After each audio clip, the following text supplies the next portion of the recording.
Good afternoon, everybody, and thank you for joining Hashtag No Limits. I am your host, Shelley Kino, and Hashtag No Limits is about people that society has placed limits upon, but who have busted through those limits. Ophelia says in Hamlet, "We know what we are, but not what we will be." And I believe that to be 100% true. And I believe that there is no better example of that philosophy than the caterpillar turning into the butterfly. The caterpillar literally dissolves into its cells and then reforms itself as a butterfly. Then the butterfly has to struggle to get out of the cocoon in order for its wings to be strong enough to fly. This is no easy task, and just like having limits placed upon you by society, and that's not necessarily physical limitations that people speak out to you, but it's just the thoughts that people have about the abilities of others, is no easy task to break down those barriers. And as you all know that have watched before, I interview people who have busted through those limits, but I also interview people like my guest today who are providing the supports for those to bust through those limits. So a few things before I completely welcome my guest is I just want to remind you, if you are watching with us live, that you let us know hashtag live in the comments. If you are watching this as the replay, that you let us know hashtag replay. If you have any questions or comments for John or myself, that you put those in the chat as well. We love to interact with you. If you like this, I have my little prop here. Please give it a thumbs up. That's backwards. Please give it a thumbs up. We don't want thumbs down, so we want the thumbs up. Make sure that you subscribe if you're watching it on YouTube, you like it, if you're watching it here on Facebook. And please reach out and share this with other people, because the more people that we can have be aware of organizations like the one that John is going to talk about, and just the idea of what this show is about, the better opportunity we have to expose people to ability levels of all kinds and to change people's perspectives. So, John, now that they've had to listen to me for a couple of minutes, welcome and thank you for joining Hashtag No Limits. Tell the group a little bit about yourself. Well, my name's John Huelskamp, and I have the privilege to be the executive director for an organization called Community Link. We're located, we have sites in the Metro East, but we're predominantly, a lot of our services are provided in Clinton County, Illinois.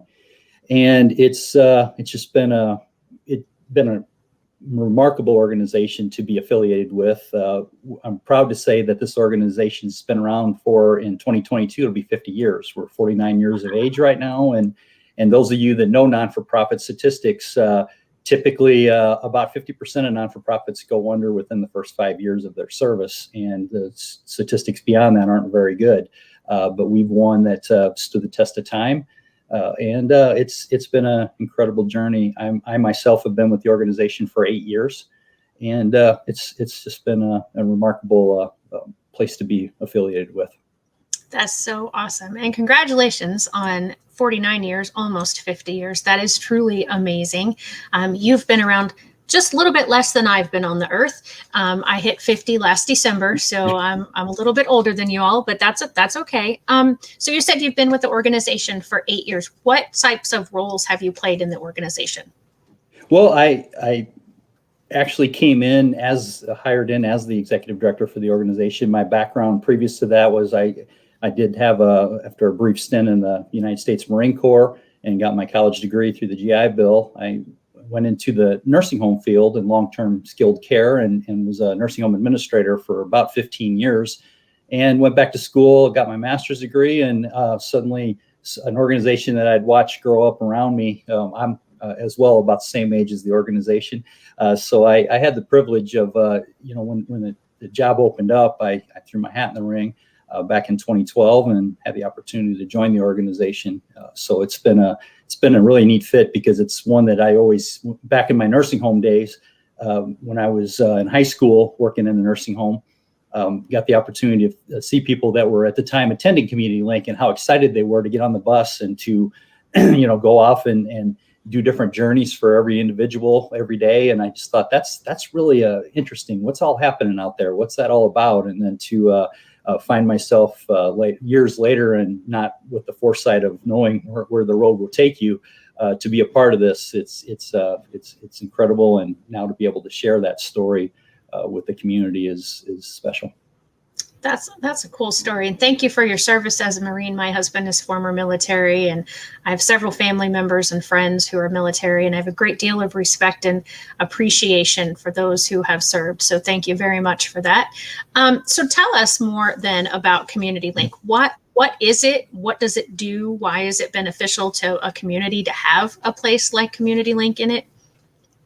Yeah, it's got so many components to it, and it's they're each so unique. But overall, our mission statement is that we offer opportunities for growth and independence for people with developmental disabilities. We always struggle with our mission statement in the fact that it's still, you can only say so much to the community of what we all do, because we also, with that, we have a children's program that has nothing to do with directly with developmental disabilities, but it is still a community link. And it is still something with no limits that we provide for children 0 to 3, a federal early Head Start program that I'll mention later. But overall, our mission statement with just offering opportunities for people with developmental disabilities in the community. And the organization holistically has always embraced a vision that says we want to have a community that values everyone for their presence and their contributions. And people, one thing that Community Link specifically adopts is the idea of gift, and that everybody has gifts.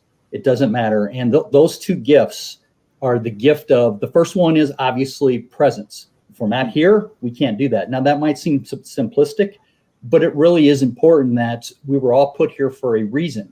And what was that reason? Well, the second part of that gift is the uniqueness. We're all somebody that can bring something that's unique. Even if you have twin brothers, identical twin brothers with the same color eyes, same hair, same family, etc., you will still find that those two individuals have thousands of differences between them.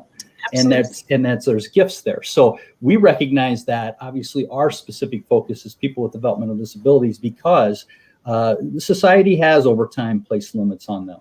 They have had, for different various reasons. And it's something that an organization like Community Link really, we have just every day, every hour of every day, we have stories that we find of people breaking through those limits. And it's been incredible to be a part of that. That's so cool. That's such a beautiful statement, that your presence alone is a gift. And I have never heard that. And it's really touched me, because you said it's a simple comment, but it is so profound at the same time. And so I really appreciate that is part of Community Link's mission. And I want to say hi to Michael. He's joined us. So I just wanted to let him know that I recognized him being here. And for those who have joined us since we started, just a reminder, if you would put in the comments #live, or if you're watching it replay, that you put in #replay. And we'd like to know where you're from. And if you have any comments or questions for John or myself, please put those in the chat as well.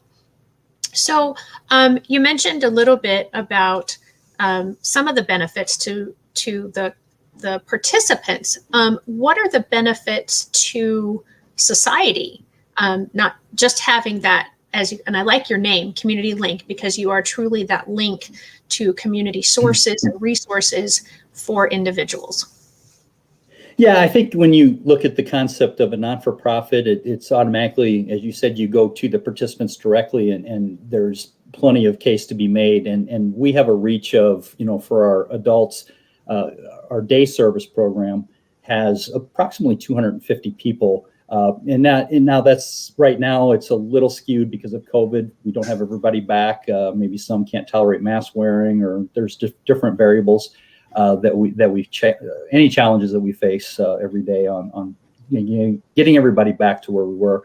But that being said, in pre-COVID times and times that we look to get back to soon, we were servicing over 250 adults in a given day. And so that's a lot. And then you break it down into the other component. We have a residential program that we're responsible for 24 hours, 7 days a week, 365 days a year. And we have 50 individuals in currently 8 homes, soon to be 9 homes. We actually have a 9th one that we're going to be opening that we currently underway. So that'll push our scope up a little bit more, our reach in our residential program. But you put those two together, and then you add the children's program in, and in the early Head Start program alone, at any given time, we have 54 slots filled there, and then you add on the other people on a waiting list and other services that are provided, and it's a pretty big, just in the participants themselves in a given year, you're looking at a reach of over 500 individuals. And then, as you said, when you take that out and you look at all the families that are connected with that and the benefits that families receive from having their loved ones in a program like Community Link, an organization, that scope just grows exponentially. And then you take it even further, as you said, the community itself and all the benefits there of the community. There's just, and that's one thing I've been proud with the communities that Community Link's been a part of. There is just such a appetite for the community to, of acceptance, and sometimes it's just it's more of education from the organization's part of what our participants' gifts are, what can they do, and how do we connect them with the community. Just an example, I can tell you that the local, once again, when we don't have restrictions or anything like that based on the COVID world and everything, but I can tell you our local animal shelters and everything, they get a lot of loving from and attention from our participants that go there to work or to volunteer. There's a lot of volunteer efforts that our individuals provide to the community. We're also, it's not a secret out there that there's a lot of job openings across. Community Link itself isn't immune to that, but that being said, we're able to give back where we do have a few individuals that are working at organizations. There's a place in Nashville, Illinois called Republic of Tea. We have 2 individuals that are been working there for about 3 years now. They're employed through Community Link, working at Republic of Tea. The local Casey's in Breeze has hired an individual that's very beneficial and provides good services to that company. And Hardee's in Breeze here also, and different other organizations that have had that impact. And it's just a neat trajectory because it's our individuals that are giving back, and the community is giving back too, and it's just kind of a really good relationship. That's awesome. And I'm glad that you mentioned that you have some business partnerships. And well, it was probably a year ago. I started to say recently, but COVID makes time seem bizarre.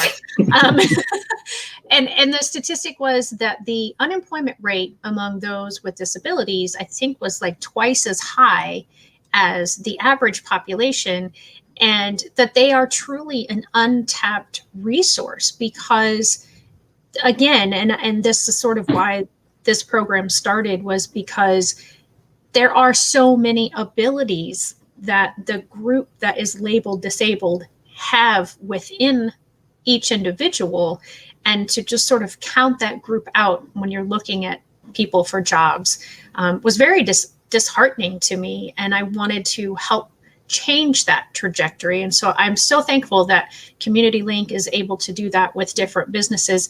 And I did want to ask you to elaborate on what your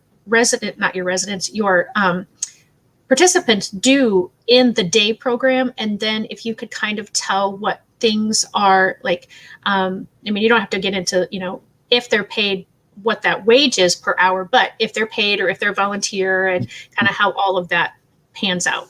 Yeah, absolutely. And that really is the core of, why we offer a plethora of programs and a lot of different ways of supporting people. The origins, that 50 years of service that we're coming upon, really started with our day program, and with, it's no secret that Community Link Clinton County is a heavy German community, and that dignity of work and that ethic. And that was a core component. So people prior to Community Link in this community, specifically prior to 1972, in the 50s, 60s, and on back, a lot of times if you had a developmental disability, you stayed home. And a lot of times there just wasn't a lot of outlets. It wasn't even that the families were, ashamed I have a son with or a daughter with developmental disability or anything. It's just there wasn't any inputs, to the community that they could tap into.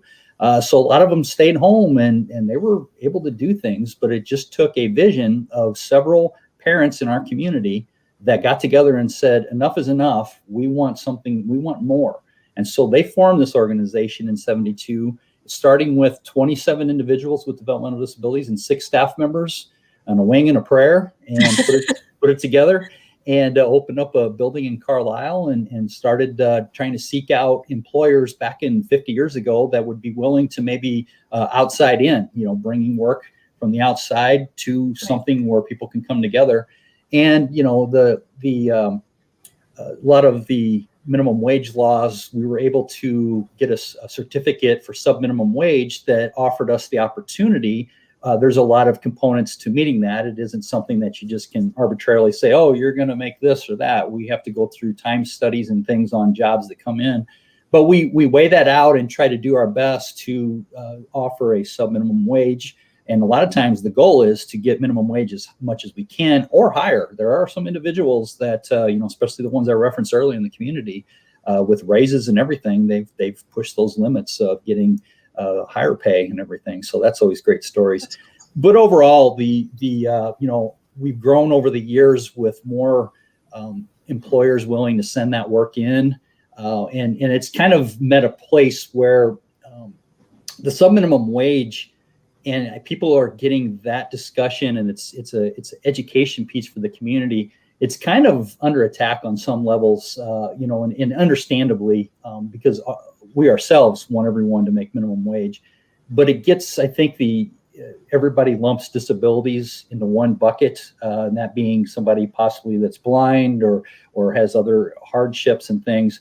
And so a lot of companies like Goodwill and things are kind of under the gun to get rid of the sub-minimum wage and offer that. And it's really a challenge financially to try to find that balance of being able to offer that program. In starting January 1st, 2020, the city of Chicago actually eliminated the sub-minimum wage on a 5-year scale down. So by 2025, those organizations are either that are similar to Community Link are either going to have to drastically shift their programs that they offer and not be able to offer paid work, or they're going to have to find a way to offer paid work, but probably to significantly less people. So it's one of the challenges that we have right now. And we feel that while we're on the side of history that we're trying to get as many people as we can from outside, get them to other companies outside, it's something that is going to be, a delicate dance for a while, but I think we'll get there. Yeah. And so how many of your participants actually are doing paid work, and how many are doing volunteer work? Well, it's interesting that sometimes, as much as we talk about COVID, COVID has also given us opportunities to see life, what it would look like, and things like that. So one of the unintended consequences, and right now we're kind of looking at things that we developed during COVID, that's possibly a better way to do things going forward. And one of those, looking at it through the employment side, is we kind of had the 3 buildings that we have for our day programs. 1 and 2 are here in Breeze, and 1 was always paid work and heavy in production. And then the other building on the other side of town in Breeze was more of the classroom settings, a lot of training opportunities there. Sometimes it's just, a lot of different components to that. And then we have a building in Fairview Heights that was always kind of a mix, some minimum part of paid work, but a lot of it was heavy on the classrooms. And one of the things that COVID did was that prior to this, we basically had people almost had to choose. We as an organization, in some ways, were putting limits on people, because it's like, well, we do production here, but we can't do it here. Sure. So some people would have that, just logistically, it was very difficult to try to navigate through that. So we had to have people like, they might say, I want to stay at the West Building in Breeze, but I want to do paid work there. And we're like, well, you can't. Well, with COVID, we've been able to redesign our buildings and space things out so that all of our sites now offer the production work. And so we have heavier production than we had previously, but we do still have the classroom settings to give that offer. So it's the volunteer side of it. We haven't been able to do a lot of that in the last couple of years, just with the way the world's been. But when we get back to that, I think it's going to be a hybrid of people that want to do kind of what is their day, what is their best day? What do they want that to be? And that's one thing Community Link's done a great job of adopting too, is the concept of person-centered. And the best way I can describe person-centered is that there is, what's important for people with developmental disabilities. And that's, their health, their safety, what kind of medications, how's their weight, health-wise, are they safe when they're at Community Link, and are they, in a good protected space? And that's a lot of organizations like Community Link that offer services to developmental disabilities. While we made a lot of impact over the years, we were very heavy on the what's important for them. Something we've seen over especially the last 10 years, but it seems to incrementally just continue to grow, is the concept of what's important to them. Right. What are their dreams? What do they really want to do? And how can we balance that out? And it's got to be a balance. One, because obviously we just want people also, we want them to be safe, but what kind of things can we do as an organization to kind of push that closer to the center, where we're listening, hearing what they want, and try to meet that? And the best example I can give is picture a taxi, and Community Link is the taxi itself. And in the past, Community Link might have the individual get helped into the backseat of the taxi, and they want to go to the airport. So we say, okay, we're going to the airport. And now, that's important for them. But going to the airport, they might want to say, I want to go this way. And we might say, well, that's going to take a little longer. This is going to do this. There's a lot of traffic here. But they said, yeah, but I want to see the arch from over here. And so, it's like one of them going, okay, well, then we need to balance that, where we're still going to the airport. That's where we all agree upon. But how we get there, we get your input and we listen, and then we try to adapt that the best we can. And I guess the ultimate goal would be obviously to have them driving the taxi, and that takes a lot. It takes a community to do that, but we see that that's very possible. Yeah, that's so awesome. I'm a former special education teacher, and when I would get students, oftentimes early on when I would start with them, I would tell them that they're able to learn, because sadly some of them felt by the time they came to me that they weren't able to learn. And what I would explain is a similar analogy, is that you can learn, but a lot of people just go from Breeze to Aveston on Highway 50 and it's a straight shot. But in your situation, you might have to take 3 turns instead of going down that straight shot, but you're still going to get to that end goal. It's just going to look a little bit different, and it might take a little bit longer, but you're still going to get there. Yeah. So kind of the same philosophy, kind of the same idea. So of course, I really love that. Talking about, we've talked about the participants, and I know that you have a group home and Arcilla. See, I already forgot which one you said, because I know they're not interchangeable, but people like myself who don't deal with them every day still get them confused. And in the book that I've written, Those Who Can't Teach, one of the chapters is about a gentleman who he lives in a group home, and part of his requirement for being able to live there is that he goes to workshop every day. And that and I can't remember now all the details. I keep looking off to the side because the book is over there. Somehow part of his pay at the workshop goes toward his rent and his utilities, but then he also gets, some of that as well for his spending money every month.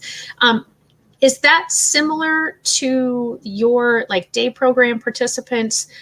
Is there a cost for them in the day program? And then for those who are being paid, how is that just 100% theirs, or is there a difference there? Yeah. So our program, it's a waiver-based program that is really more community-based. The individual you're referencing lives in something, you talk about acronyms, it's called the ICFDD, but that stands for Intermediate Care Facility for Developmental Disability. The difference between that individual and where he lives and we do have some of those individuals that attend our day program. The one that stands out the most is Clinton Manor in New Baden. They have approximately 35 individuals. They're not coming right now. They're regulated by the Illinois Department of Public Health. Okay. And obviously with COVID, they have a little more restrictions than community-based programs do. But those individuals come, and that is part of the requirement of them living there, is that they're supposed to. Now there's always there's always waivers, exceptions, but for the most part, those individuals are mandated to come to a day program. So what's different with what Community Link offers is, you said the term CILA, which stands for Community Integrated Living Arrangement. A lot of mouthful there, but essentially it's a program that it's like, the difference is, like an ICFDD has 16 people or more that live in group homes, and it could be even 8 to 16 as well. And they're kind of bigger homes, and like I said, they have the Illinois Department of Public Health regulations. It's kind of similar to nursing homes to an extent. Community Link has all of our CILAs are either 8 persons or less. We typically have anywhere from 5 to 8.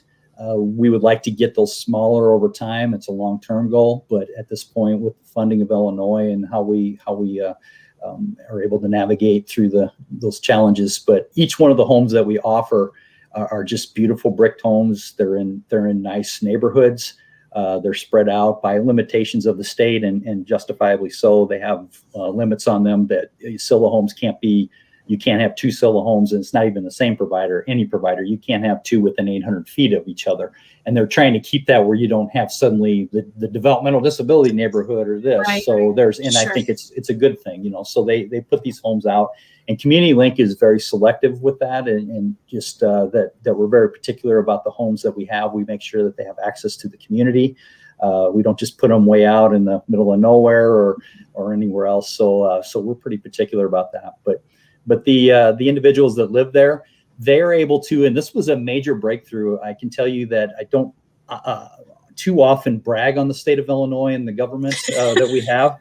So bear with me here as I articulate this, but because just working even in the long-term care space for 15 years and then 10 years at Community Link, almost that's 25 years of Illinois state government. A lot of stories there, but they're actually in a pretty good place at this moment in time, though, where they actually are really being responsive. They've pushed a lot of things just in the last couple of years that we've been asking for many years. And one in particular is the one you touched on that was a major win for people with developmental disabilities, is that they recently passed where, as you said earlier, they use the term rent. That's not necessarily the right term, but that's what a lot of people think of it as. But like, to live in a CILA, an individual already has some of their Social Security money going towards the payment of that home, as well as what the state funds to support somebody. But also on top of that, they would make X amount of money, and they would take a lot of that, to also supplement that. And we just always felt like that you talk about dignity of work, you talk about people wanting that, and then suddenly it's like, while we all do have to pay a portion of our checks to pay the rent and all these other things, it's felt like it was already baked into the formulas of them. And so now recently, as effective July 1st, the state is no longer requiring that. So they're able to keep that money. They still have to navigate all that with their Social Security limits, SSI, and those things, but at least it's not just automatically. And I think you can see that their paychecks should be bigger, and and everything, and that's just the right place for that. That's awesome. Yeah, I'm with you. There's not a lot of things in the education system in Illinois for most of my career that I brag about the state of Illinois doing something right. But I am glad when it does happen. It's rare, it seems like, in certain industries, but it does occasionally happen. So that is good to know. So tell me some of the other things. What haven't we talked about so far regarding, I know there's 2 big things, the Buddy Walk and the Red Porch, that we're going to get to, but before we kind of go down that path, so we've said that you've all been there almost 50 years. That you have. Oh, I wanted to ask you, so you've said that your production has increased. What are the day program participants producing? Well, they do a lot of a variety of things. Right now, their biggest one is they do a lot of packing and assembling. We have a pretty good contract with a provider that brings in a lot of work. they got just there's always clanking and banging going on back there, and it's all purposeful. But it's just sometimes I go back there and I try to ask them, what is this? I say, this is bat wings, and they try to explain it. But they're assembling and packing things that could go in any variety of manufacturing that you can think of. I mean, as well, even airplanes and some things like that. That these pieces are all connected with a bigger part. But we have our biggest amount of work comes in from a place called Eaton Beeline, and it's they have sites in Highland, Illinois, as well as Troy, Illinois. So we get a lot of work from there that comes in, and we've done a lot of. It's interesting that even with less people here right now, and I think with the employment trials and tribulations of everybody out there, we seem to be getting even more work in, and we're producing at a higher rate than we did even before COVID, which is interesting. Wow. Yeah, that's awesome. And I think something we found, and that's going to be a navigation for us going forward, is that this building that I'm talking out of right here in particular is our main production site. Prior to COVID, we had a max presence here of probably almost 130 people, high end on a day. And it's hard to describe the building itself, but 130 people was really pushing it. And now since we've had COVID and everything, the mitigations, we probably have about half of that amount here. And it seems like it's more productive. There's less behaviors. I can tell you in my house, when everybody's there, we have more behaviors in our house than we do if there's only a couple of us there. Right. So it just applies to here. So I think that we're going to, obviously, when we open up, we'll have more people here, but we're trying to find out where that sweet spot is, where it's not too big, that the right amount of work is there, that people are productive but not bumping into each other, right on the top of each other. And that's something kind of we're currently using these mitigations as kind of a trial run on what our best program would look like. Yeah. And so where does the funding come from to provide these services and provide all the salaries and everything that makes Community Link continue to be able to run for almost 50 years as a non-for-profit? Yeah. The biggest one, so for our first probably 20 years as an organization, it was strictly a grant-funded organization, kind of money in and money out. And that had its challenges because the organization couldn't really build up any equity, because you just continually, like I said, every year it was kind of a money in, money out.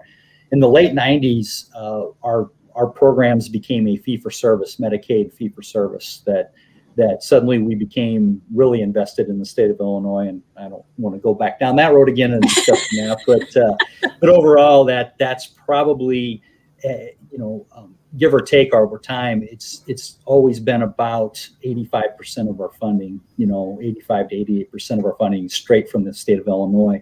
When you factor in our children's program, which is strictly a federal program, we have probably about, that's probably about 10% of our funding as an organization. So you factor that in, and you put those two pieces in. We also receive local funding from the Clinton County 708 board and the 708 board in Madison County, or St. Clair County, I should say. So we put all that together. So the remainder of that, and one thing that's a challenge with us is that, and I know most not-for-profits say that, they're just, for all the things that we do and things we want to do, there just isn't enough funding for that. Right. And as I said, Illinois had a bad stretch from 2008 to almost 2018. They went almost 10 years straight without any increases in our rate that we receive, even though we all know that, cost of living went up over those 10 years. Right. They're trying to play catch up now, which is a good thing. But we did realize during that time that we needed to find a way to, have more private investment. And so we formed a development department here at Community Link, and got a lot more active with finding out, connecting with our name, Community Link, to making those links to the community. And it's been very successful. As you alluded to earlier, the Buddy Walk itself is just a remarkable example of something that's really connected with our community and been beneficial to both us and the community. Yeah, so go ahead and talk about the Buddy Work. I know the Buddy Walk. I know we want to talk about the Early Head Start program. We've sort of gone around that. We'll come back to that. But since we're talking about the Buddy Walk, go ahead and tell us about that and what it does and who it's associated, because it's not just you that puts that on, right? It's affiliated with the larger organization. Well, we have we register through the National Down Syndrome Society every year for that, and we kind of connected with them. They used to have, when we started our first few buddy walks, they had where 7% of the proceeds would go back to them. They've reduced that to only 2% just to kind of cover their cost of promoting. So it's really you talk about an event that the money stays in the community. This is one of them. But Community Link first became affiliated with a buddy walk back in 2007. Was our first year that we offered one, and probably for our first 5 years, it was a nice little event. We had about 200 people would show up, and we would raise about $5,000-$6,000, and it was just a nice little feel good, and we were kind of happy with that. But then when we realized that we really needed to tap into the community at large, and using things like the Relay for Life as a template, just to kind of see that, and there was also the Polar Plunge, trying to find out how somebody can raise $100,000 by having people run into a frozen lake. I said, there's got to be a way we can do something different here. And so I said, do we need to do something new, or let's look at what we have? And so as we went through it, we thought the Buddy Walk is just has all the components to it. It's got that touch with the community. It's a piece that's in line with our vision of showing that community spirit and everything. So we just kind of started putting a lot of assets into it, as far as just really making that a big deal. And our first 8 years, we had the Buddy Walk at Carlisle. We had a beautiful walk over the dam there and everything, and they were very welcoming community over in Carlisle and everything. But we kind of realized that we were kind of outgrowing that space there, and we ended up moving to Breeze in 2015. But just to kind of, we started to grow. We went from 5,000 to 6,000. We raised 30,000. Then we got to 70, and we said, can we hit 100? And then we hit 120, and then suddenly here we are. We pushed the last few years, almost $180,000, and we went from 200 people being there to suddenly the last few Buddy Walks, not 2020 because of the virtual aspect of it, but 2019 we were at 1,800 people. Wow. And so the proudest thing I am is that you alluded to the National Down Syndrome Society that tracks, the money raised in the different Buddy Walks. And at one point, there was over 300 of them. Community Link got as high in 2018 as the 11th one in the country. Wow. Out of 300 in Breeze, Illinois. I mean, mind you, and I was never so proud to announce at a Buddy Walk that Breeze had beaten Chicago. So the Cardinals, yes, they can do that all the time, but to have actually Breeze beat Chicago in this was just incredible. So we're very proud of that, and just the components to it. Yeah. And really looking forward to this year's Buddy Walk. That's so awesome. That I have goosebumps as you were telling that. And I organize a mental health awareness walk, and I always do mine in October. And I found out that the Buddy Walk is also in October this year. And I said, we are not competing. We will make sure that our walk is not the same weekend as the Buddy Walk, because A, I want to do both, and B, I know the numbers that have been, I've watched it grow. I haven't been able to participate in it in the last few years, but I actually did get to participate in it a few years at the beginning. Took a couple of my students with me that I was teaching and asked their parents for permission. And there's actually, again, I'm looking at my book because there's a story about that in my book, that how impactful that was on me, that the parents trusted me to take their child from the town where we taught to Carlisle, which was about a half an hour away. And just the fact that they had never let anybody ever take their child. And that was such a daunting, like, okay, well, you just put the weight of the entire world on my shoulders. And, but yeah, so I'm so excited to see that it has become the event that it is becoming, and go back to having it in the spring so I can have my walk in the fall and we're not competing with each other.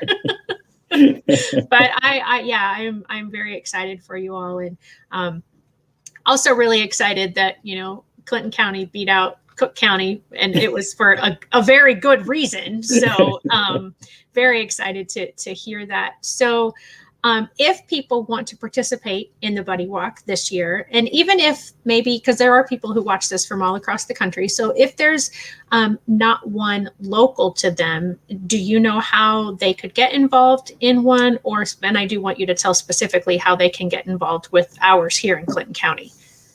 Yeah, there is a website for the National Down Syndrome Society, NDSS, that, you know, if you Google that and just put NDSS and Google Buddy Walk, you can kind of go in there and they have a map of where they're all at, the dates that they're held. And yes, that's definitely the bigger picture of across the country of getting a part of it, even if you can't do it at a local level here, that there's plenty of opportunities there. And it's a lot of them are held in the fall. It just kind of works out that way. Community Links prior to COVID was always held at the first weekend of May. And one of the reasons we kind of did it that way was we had previously been members of the United Way of Greater St. Louis, partners with them, where they had blackout periods where we couldn't actually do an event like that in the fall. And no limits anymore on that, but we still are trying to figure out what's the best avenue for us. But one thing to take away from the Buddy Walk that's, I think, really fun and people can participate from other parts of the country through ours is just the whole nature of the website. It's, you know, we have if you go through www.comlink.org, COMMLINK.org, and you get into there, you'll find plenty of places to get you to the webpage that kind of shows where we're at as far as how to register for it. Yeah, there's our webpage right there. And if you kind of go on, click on events up there at the top, go to that one and then go to the Buddy Walk. And then that kind of takes you through and gets you some information there. I'm looking at this picture to see how many people I know. Because I have several family members who have participated in the Buddy Walk every year because one of their family members from their other side of their family is a participant, and she was on #NoLimits last fall, early winter, Heather. And so I was looking to see if that was the picture, if she was in this picture, but her team must have had a different color. Oh yeah, okay, there's some people, and now that I'm like really focusing, I recognize this team too. There's some people that I worked with and have taught their children, and so that's awesome. So this is COMMLINK.org. So right. Comlink, or Community Link for short. And then this is also where, you know, your mission and your vision statement are, the values. And I've really appreciated the values of dignity, respect, integrity, compassion, and unity. That is something that everybody deserves, every one of those. And so often it is given naturally to most people, but it's not always given naturally to the people who possibly need it more than anybody else anyway. And that's not just talking about people with disabilities, but, you know, just kind of people in general. So before I go back to taking this off, I know we're going to talk about this in a little bit. Is there anything else you want me to show on this page?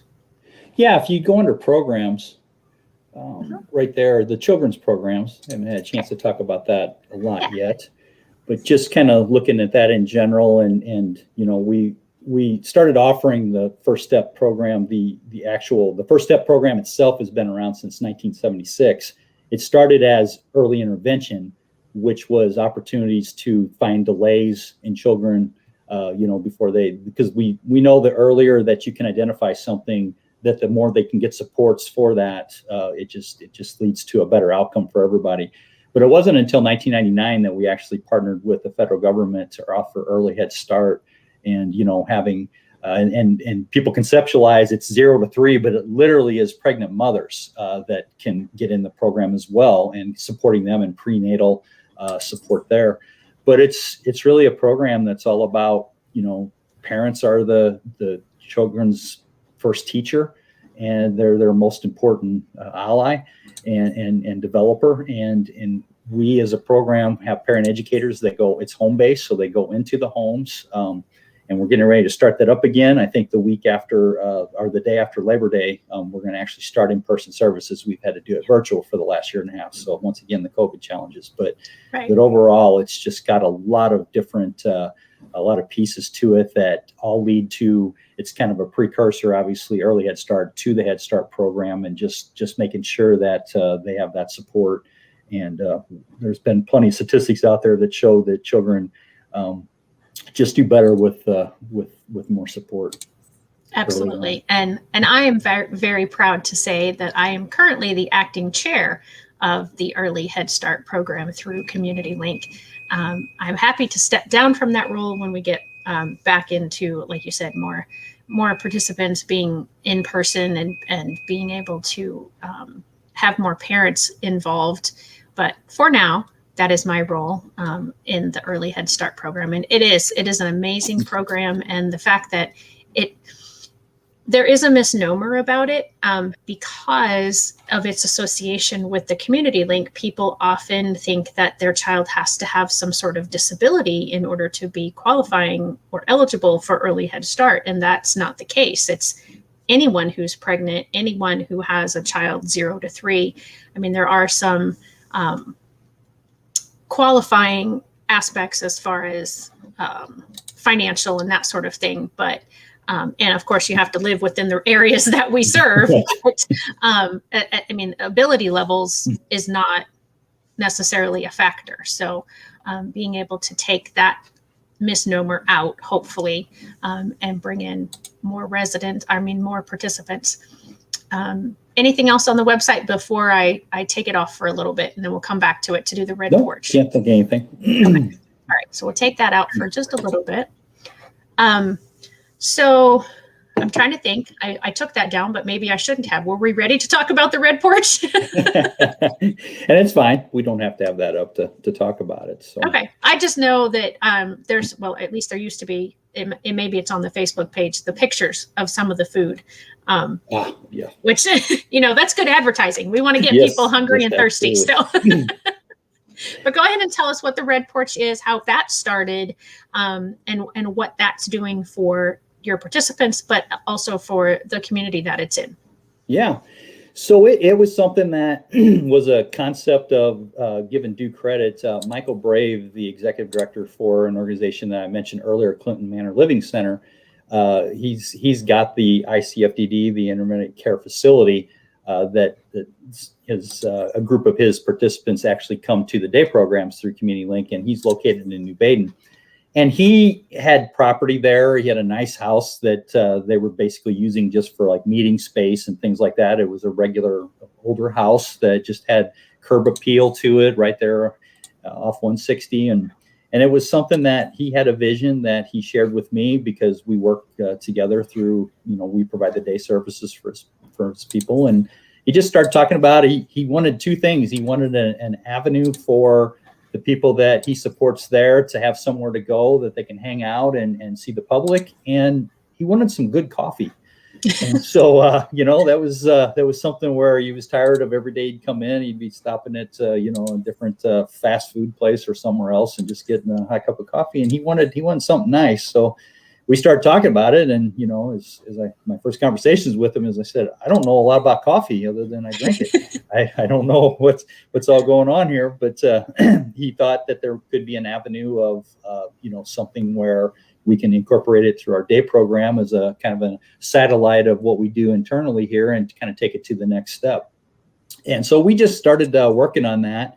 And over time, it kind of came together with cut the ribbon in November of 2019.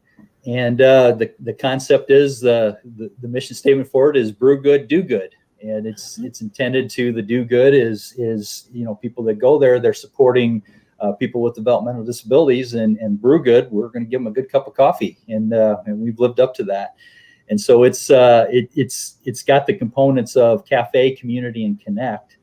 And the cafe part is that we offer espresso drinks, coffee. We have the Republic of Tea, which is a partner of ours anyway. So we have that offering.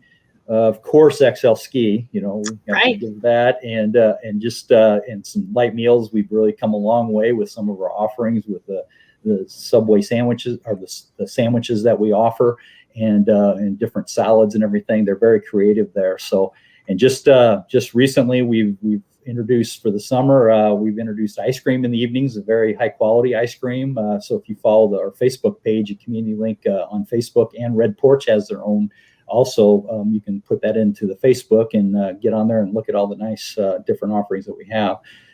And we just keep kind of creating it. And small batch catering is also something that's more heavier in the fall and the winter. For organizations, we can put some lunches together and some meals that we push out of there. And we're looking to really expand on that over the coming year. And as you see that picture right there, that's Rosie. Rosie's she actually lives in one of our community link homes, and she was on the ground the first individual that's hired there, making minimum wage pay, and actually learning a lot of customer service skills and how to do a lot of different things, with prepping food and doing different things there. And it's just been a great success story, and we hope to have more of those over the next few years, and have some people kind of move in and out of there. And we kind of see it as it is something that obviously it's to the community. It's you're right there, you're there, but it's still a relatively good place if someone maybe doesn't like all the components they don't really like to make coffee, or they don't like to do that, but they can still work on skill sets that our current internal day program doesn't offer. Working with the community, working with customers, things like that. It's on another level that if they want to do something like, let's say they don't necessarily want to work with coffee, they want to do pizza. They want to make pizza. Well, this would be a good conduit that Community Link can kind of work with them, and hopefully maybe down the road in the future, and funding supports that we can get people to move to the next level of finding what's important to them and getting that accomplished.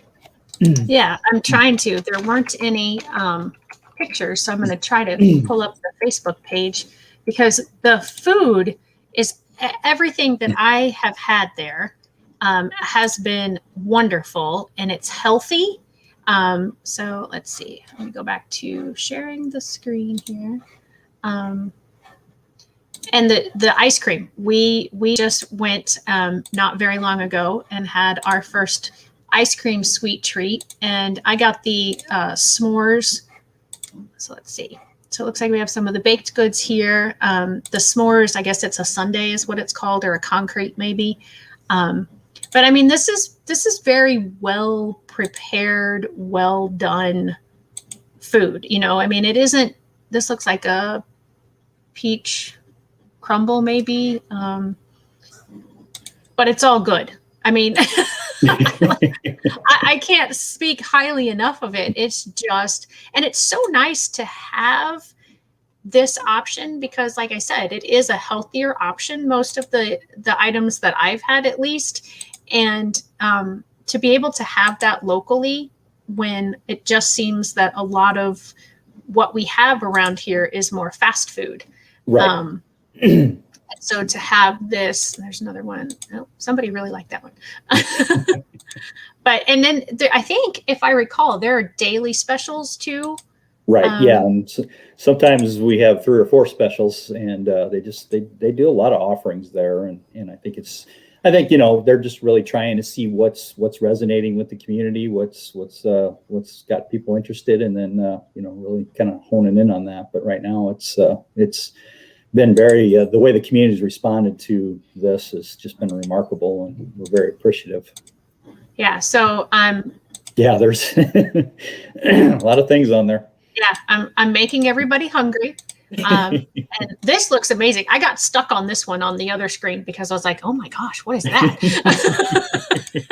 Apparently it's just a donut with ice cream and some caramel sauce, but I didn't really have a good lunch. Apparently I'm starving now that I'm looking at all of these pictures. So, but yeah, so I did want to share that, because they really do, in my opinion, a fabulous job. And people that I know that have eaten there have not had anything bad either. And so we were all very excited when it opened, and then very sad when COVID hit and it had to close down for a while. And so we're really pleased with what is happening there. So John, we have about 5 minutes left in our show, and I want to make sure that we have covered everything. And I think we did, but if there is something that you most definitely wanted to share, we talked about how to get a hold of Community Link. So go ahead and answer that question, because I just thought of something that I want to ask you. But is there anything else that we haven't covered that you wanted to be sure to talk about today? No, I think we touched on all the highlights. The big takeaway is that Saturday, October 9th is our buddy walk. And we do want to make sure that, we've kind of shifted the focus this year with so many challenges we've had the last few years. Our theme this year is celebrating together. We just really want that opportunity. We're hoping that this Delta variant and all these Lambda or whatever else is coming our way, that it is an outdoor event, and we'll be very cognizant as we approach that day of how we're going to do the walk, where our intention is to do it as we have traditionally as a group and do that 1 hour, that 1 mile walk that is very sacred. It's a sacred mile because it's really honoring, our community and all of our people in it. But we will have updates on it. But we really want to encourage people to, traditionally in our community, we kind of wait till the last second. I understand that. I do that myself in a lot of things, but it gives us a better gauge if people, register early, and it gets us a better opportunity to make sure everybody gets their T-shirts on time and everything's kind of rolled out. So please don't hesitate and try to look at that. But save the date for Saturday, October 9th. Yeah, and then go to commlink.org, comlink.org, and they can register there. So the fun question that I have for you is, if money was not a factor, where would you like to see Community Link be in 5 years, in 10 years? Oh, wow. Well, a lot of it is that, of course, our day program, I would love to invest in that more to give people opportunities. There's so many challenges right now to, even if it's like with the dog catches the car, what does he do with it? And, the barriers on it right now is, even if we had employers out there that said, X, Y, and Z, come and give us to us, we have to factor in things like in a rural community, transportation. That's always a challenge, and just a lot of variables there. And just to have a magic wand that wasn't an issue, that would really free up a lot more, kind of take some of the limits that suddenly are on us. That would make a lot of it go away. But that would be one, and just making our being able to have staff that actually make a living wage. And what I mean by that is that the state has done a good job over the last few years of kind of keeping up with the minimum, because before the minimum wage was passed in Illinois, our staff, which I haven't said enough about on this broadcast, they just, for what they've been through in the last couple of years, what they do, we have so many long-term staff here that just day in and day out, they're here, they're in it every day, and they're in it for the people that are here. They are heroes. There is no question. And to be able to, have more money put into them as well. There was a state senator a few years back that I had a discussion with, and his philosophy, and he had the right to that. He said he didn't conceptually believe in raising minimum wage, et cetera, et cetera. And my breakthrough moment with that individual was when I said, this is not a minimum wage job. These individuals that we employ here at Community Link, they're building lives. They're not building burgers, and no disrespect to anybody that's working in any of our service fields. That's what they're needed. But this is not a minimum wage job. We shouldn't even be having that in the discussion. This is about people that, and I can't tell you how many stories I have of people that work 2 or 3 jobs in a lot of cases just to support their family and everything. So when you ask that question, that would be, besides putting resources into our participants to make their lives better, it would be, being able to pay, what the true costs are, the true worth of our individuals that are our heroes, our frontline staff. Yeah. And I know a lot of those frontline staff members, and I know that they're in a lot of ways very similar to teachers. They're not going for the paycheck. They're going because they love what they do. They love the mission and what they're doing, and they love what the organization does for our community at large.